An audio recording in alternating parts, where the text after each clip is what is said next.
नमस्कार, जय Hind. Local express news में आपका एक बार फिर से स्वागत है। मैं नरेंद्र कुमार और इस वक्त मैं मौजूद हूँ उकलाना के सुरेवाला मोड़ पर। जैसा कि किसानों ने आज कहा था कि 6 तारीख को वे चक्का जाम करेंगे, 12 बजे से लेकर 3 बजे तक उनका धरना प्रदर्शन रहेगा। उस दौरान चक्का जाम रहेगा। वही किसानों ने वैसा ही देश के किसानों ने करके भी दिखाया।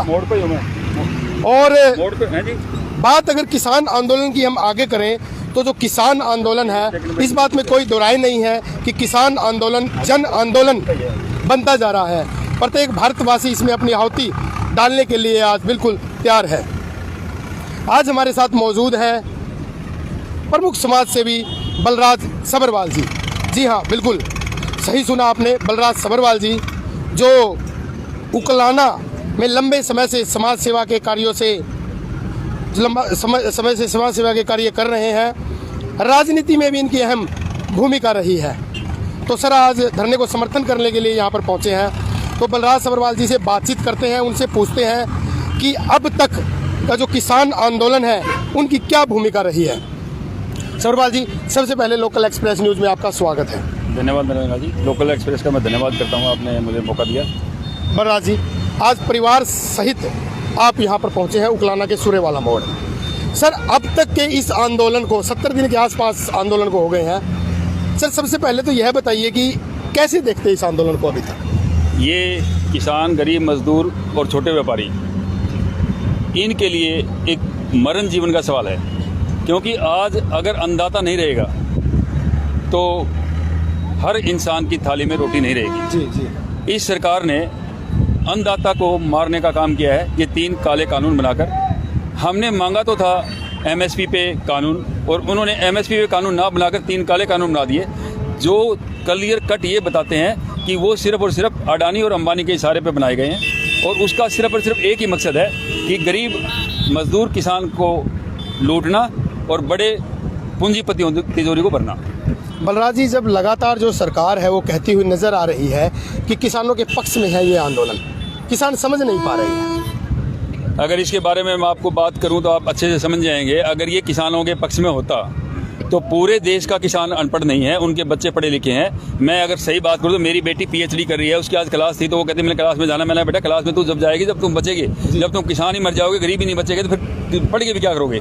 तो इसलिए मैं कहना चाहता हूँ कि पढ़े लिखे लोग हैं, सभी ने इस बात को समझा है। उसके कानून साफ तौर पर ये कहते हैं कि अगर आप तीनों कानून की बात करो तो इसके अंदर जो वस्तु अधिनियम एक्ट है, आवश्यक वस्तु अधिनियम एक्ट के सेक्शन 3 के अंदर साफ तौर पे लिखा हुआ है कि जितना अन्न पैदा करेगा किसान वो उसकी मर्जी का होगा, व्यापारी का। क्योंकि जो कॉन्ट्रैक्ट फार्मिंग है वो अपनी मर्जी से बताएगा कि आपको इसमें क्या बीजना है और किस साइज की फसल होनी चाहिए, उसकी क्वांटिटी क्या होगी, उसकी क्वालिटी क्या होगी। अगर उसमें थोड़ी सी भी कमी हुई तो वो उसको रिजेक्ट कर देंगे और वो किसान को मारने का काम कर रहे हैं। बलराज जी, जब निश्चित मूल्य मिल रहा है किसान को तो फिर आपत्ति क्या है?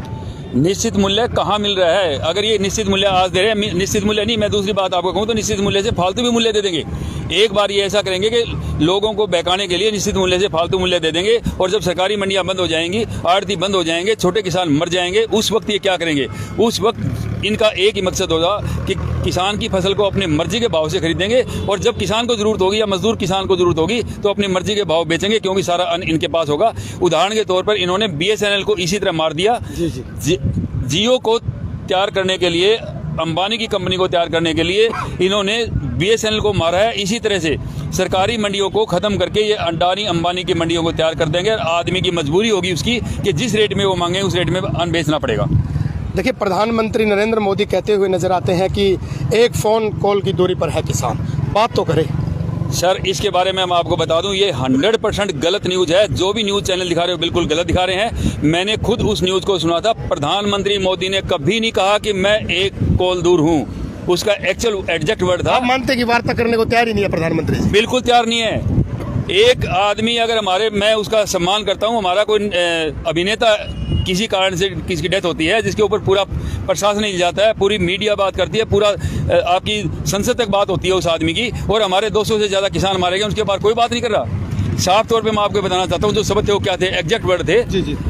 मोदी जी ने मीडिया से ये कहा कि मैंने अमित जी और नरेंद्र भाई तोमर जो किसान मंत्री है, कृषि मंत्री है, उनसे मैंने कहा कि आप प्रस्ताव दो। उन्होंने प्रस्ताव दे दिया और कृषि मंत्री नरेंद्र तोमर आपसे एक कॉल दूर है, न कि मोदी।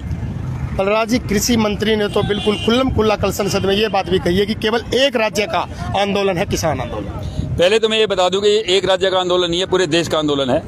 दूसरी बात आपको तोमर जी ने तो ये बात बिल्कुल, वो तो कुछ भी कहेंगे, उनकी आदत है कुछ कहना। नरेंद्र मोदी की मैं वीडियो देख रहा था अभी, वो कह रहा मैं देश नहीं बिकने दूंगा, मैं देश नहीं झुकने दूंगा, मैं देश नहीं बिकने दूंगा। मैं कहता हूं उन्हें देश बेच दिया, रेल बेच दी, तेल बेच दिया। जितने अंबानी अडानी को मैं मोटे तौर पर आपको बताऊं, सारे आदमी समझ जाएंगे इसको। सबसे बड़ी बात मैं ये कह रहा हूं आपको कि इसका एक ही मकसद है, जितनी ये बड़े बड़े बीजेपी के भवन बनाए, जो है सरकार बनाई, जितने हथकंडे अपनाए, उसमें जो पैसा लगा, अब वो पैसा उसका रिटर्न करने का टाइम आ गया, नहीं तो लोग उसके कपड़े फाड़ लेंगे। जिन लोगों से पैसा लिया है उन लोगों को हमारी जेब को काट करके उनको पैसा देने का, उनकी जेब भरने का काम कर रहे हैं। अबे चौटाला ने मर्दानगी दिखाई है, इंसानियत दिखाई है, सही किसान होने का हितैषी है, और मैंने खुद उसका धन्यवाद किया है कि मैं ऐसे हर इंसान का धन्यवाद करूंगा जो आदमी किसान के हक में अपना आंदोलन के साथ खड़ा। बलराज जी, परसों एक वीडियो आया जिसमें अभय चौटाला जी अपना जो है एमएलए पद से इस्तीफा देने के बाद जनता से, पत्रकारों से रूबरू होते हुए नजर आए। आप भी साथ में खड़े नजर दिखाई दिए, क्या माने बलराज जी? मैं नरेंद्र जी, सबसे पहले तो आपके बता दूं, ये वीडियो जो था वो मायर टोल का था, और मैं लगातार पिछले 10 दिन से पहले मैं दिल्ली बैठता था, अब मैं लगातार टोल प्लाजा, लांदड़ी पे और मायर पे और यहाँ पे आज आया हूँ। मैं हर जगह जाता रहता हूँ। उस टाइम पे एक रैली थी, उस टाइम पे ना सिर्फ अभय चौटाला जी आए थे, उनसे पहले बीसीओ हमारे किसान नेता और किसान हितैषी लीडर वो भी वहाँ पे आए थे, और उन्होंने साफ तौर पे कहा राजनीतिक मंच नहीं है, और यहाँ पे जो भी आएगा किसान हित में आएगा। उसी तरह से अभय चौटाला जी आए थे, उनको सम्मानित किया गया। सिर्फ उनको सम्मानित इस वजह से किया गया कि उन्होंने किसानों के हित में अपने एमएलए के पद का त्याग किया, और ऐसा कोई भी आदमी, वो किसी भी पार्टी का होगा, जो किसानों के हक में एमएलए का पद का त्याग करेगा, मैं उसका स्वागत करता हूं और बार बार स्वागत करूंगा। आप मानते हैं कि राजनीति से ना जोड़े इस बात को, केवल जो किसानों के पक्ष में अभय चौटाला जी ने इस्तीफा दिया है, इसी कारण आप उनके साथ खड़े हुए? बिल्कुल, मैं इसके साथ खड़ा हूँ, और भी कोई आएगा तो उसके साथ भी खड़ा हूँगा। बलराज जी, आज परिवार सहित आप यहाँ पर पहुँचे हैं, और सुनने में आया है कि जो आपके पुत्र हैं उनका जन्मदिन भी आज, किसानों के बीच में आप उनका जन्मदिन मनाने के लिए पहुँचे हैं।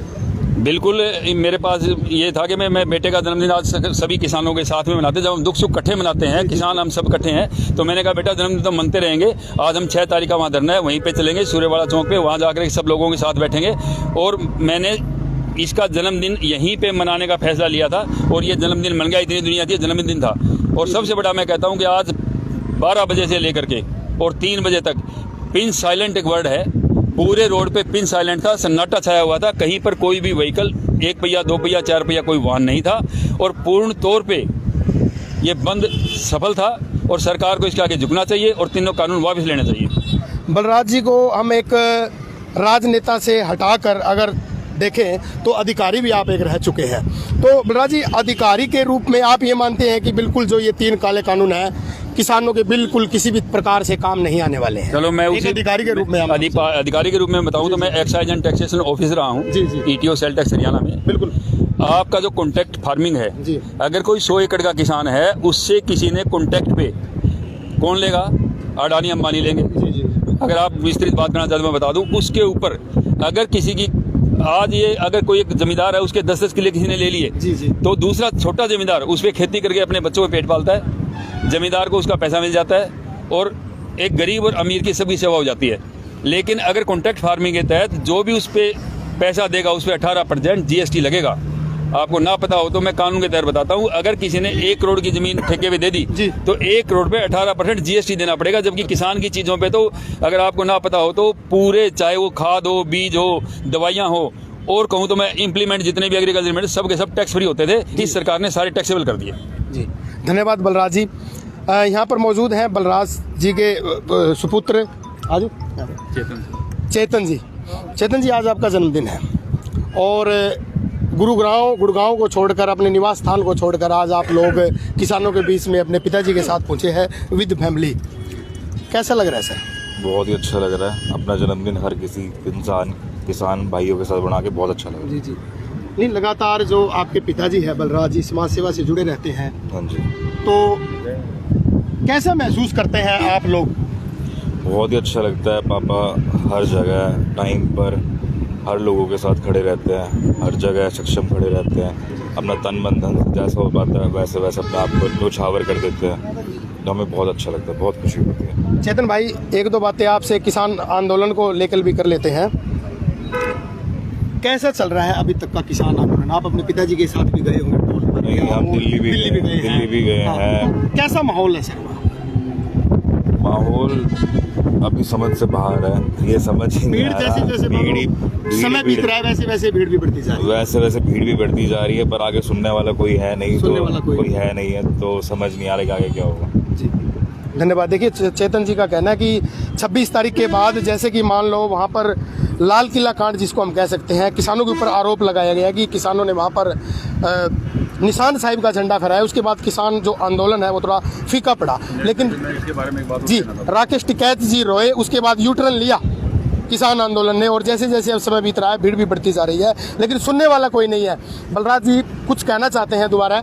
जी सर, बताइए। मैं सबसे पहले तो ये बात कहना चाहूँगा, मैंने अपने भाषण में भी ये बात कही थी कि किसान आंदोलन को तोड़ने की एक साजिश थी, बहुत तगड़ी साजिश थी बीजेपी की। उसने हमारे में से ही किसी एक भाई को अडॉप्ट किया, अच्छा जी। उसको फंडिंग की, जी। और मैं क्लियर तौर पे कहता हूँ कि उसको इस किसान आंदोलन को तोड़ने का ठेका दिया गया। जी जी। कारण क्या था कि किसानों में सबसे आगे सर्वे सर्वा इस टाइम कौन हुए थे?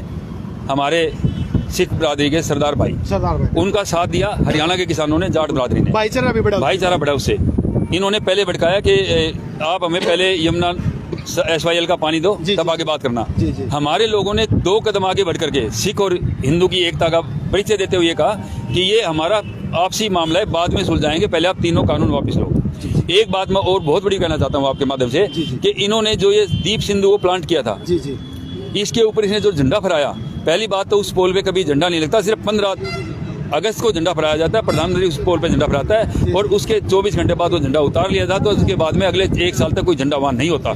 तो ये गलत न्यूज़ थी कि तिरंगा झंडा उतार के फेंका गया, नंबर 1 बिल्कुल गलत थी। दूसरी बात, इन्होंने ये कहा कि वहाँ पे खालिस्तानी झंडा फहराया गया, ये सिर्फ भावनाओं को भड़काने का मकसद था उनका, क्योंकि जिस बंदे ने कभी सिर पे अपनी पगड़ी नहीं बांधी, वो 2 महीने से किसान आंदोलन में आकर के अपनी पगड़ी बांधनी शुरू की। पगड़ी बांध के उसने निशान साहिब का झंडा फहराया, और उस निशान साहिब के झंडे को देखते हुए ही उन्होंने दुनिया में जितने मीडिया थे, बिकाऊ मीडिया बात करूँगा मैं, सारे मीडिया ऐसे नहीं होते, आप जैसे निडर मीडिया भी होते हैं, बिकाऊ मीडिया ने अफवाह फैलाई कि किसान आंदोलन के अंदर उग्रवादी हैं, खालिस्तानी है, खालिस्तान का झंडा फहरा दिया और दिल्ली पे कब्जा कर लिया।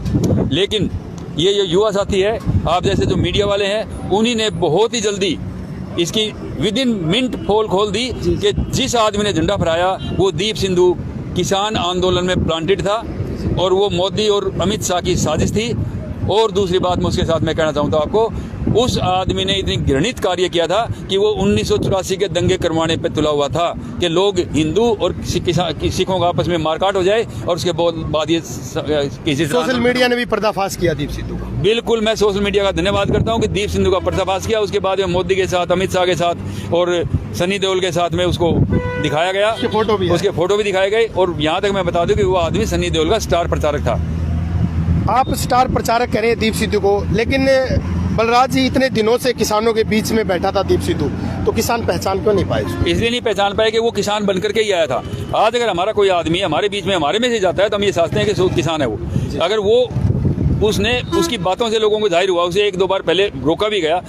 आपको मैं पहले साफ तौर पर बता दूं, 25 तारीख को रात को हम वहीं पे थे, दूसरे प्लांट में, हम दूसरी जगह थे वहाँ पे।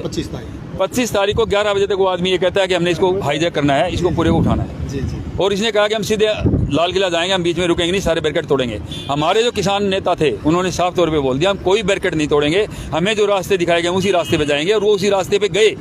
ये सरकार की तहत ही था कि उन्होंने उसका रास्ता खोला। दीप सिंधु के 400-500 आदमी थे, वो गए, जबकि दीप सिंधु तो वहाँ उन रास्ते से गया ही नहीं, वो तो ऑलरेडी वहाँ पे था। उसको वहाँ पे सुरक्षित ले जाया गया और वहाँ से झंडा फहराने के बाद सुरक्षित निकाला गया। और एक बात और बताना चाहूँगा, वहाँ हजारों किसान ऐसे खड़े थे जो सिख थे, बुजुर्ग थे, उन्होंने कहा ये झंडा मत लगाओ, यहाँ पे राष्ट्रीय ध्वज फहरता है, यहाँ पे आप निशान साहिब का झंडा मत फहराओ। इसलिए मैं आपको एक बार आपके माध्यम से रिक्वेस्ट करना चाहता हूँ, भाईचारा बनाए रखें, फूट में ना पड़े। और ये सरकार इनको बढ़ाने का काम कर रही है। आप ना बढ़ोगे, आपकी शांति, आपकी ताकत है, आप जीतोगे, ये तीनों काले कानून वापस होंगे। बलराज, एक अंतिम सवाल और आपसे पूछूंगा। अब ये नहीं पता कि कितने दिन तक चलना है ये आंदोलन, तो बलराज सभरवाल की क्या कार्य प्रणाली रहेगी आगे के लिए? मैं हर बॉर्डर पे जा करके, हर धरने पर जा करके यथासंभव मेरी जो सहायता होगी वो सहायता करूंगा तन मन धन से। मेरा परिवार, मैं अभी नांदी टोल पे था, गुरनाम सिंह चंदू जी को मैंने वहाँ सम्मानित किया था ट्रैक्टर दे करके, और मैं आज भी आऊँ, चंदू जी यहाँ भी आए थे, और मैं कल की परसों की न्यूज़ आपने दिखाई होगी जिसके अंदर मैं टोल पे माइड़ भी था। मैं बताता हूँ, एक दिन मैं सरसा से निकला, मैं हर टोल पे 2-2 घंटे बैठता गया और मैं रात को घर जाके पहुंचा, और मैं इस आंदोलन से जुड़ा रहूंगा जब तक परिवार सहित आपने आज मैं परिवार सहित आके ये मैसेज देना चाहता हूँ कि अगर जरूरत हुई तो हमारे देश का हर इंसान अपने परिवार को लेकर के रोड पे बैठ जाएगा, तब ये, लेकिन कानून वापिस होंगे ही होंगे। कानून वापिस होंगे, यथासंभव स्थिति में हर हालात में कानून वापिस होंगे।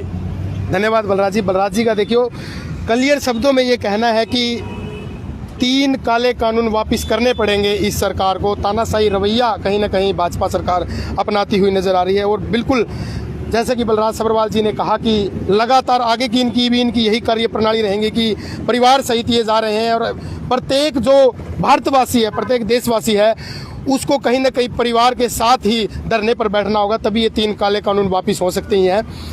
आपको बधाई देते हैं सर, जैसा कि आपका अब तक की जो रणनीति कार्य प्रणाली चल रही है काबिल तारीफ है। लगातार हम सोशल मीडिया के माध्यम से भी आपको देखते रहते हैं, तो बलराज जी लगे रहिए इसी प्रकार से, हमारी जो दुआएं हैं आपके साथ है। तो सभी साथियों से मैं निवेदन करता हूं कि हमारी इस वीडियो को ज़्यादा से ज़्यादा शेयर कर दीजिए साथियों, ताकि प्रत्येक के मोबाइल में ये वीडियो पहुँच जाए। आप सभी साथियों का बहुत बहुत आभार। जय हिंद, जय भारत, जय किसान।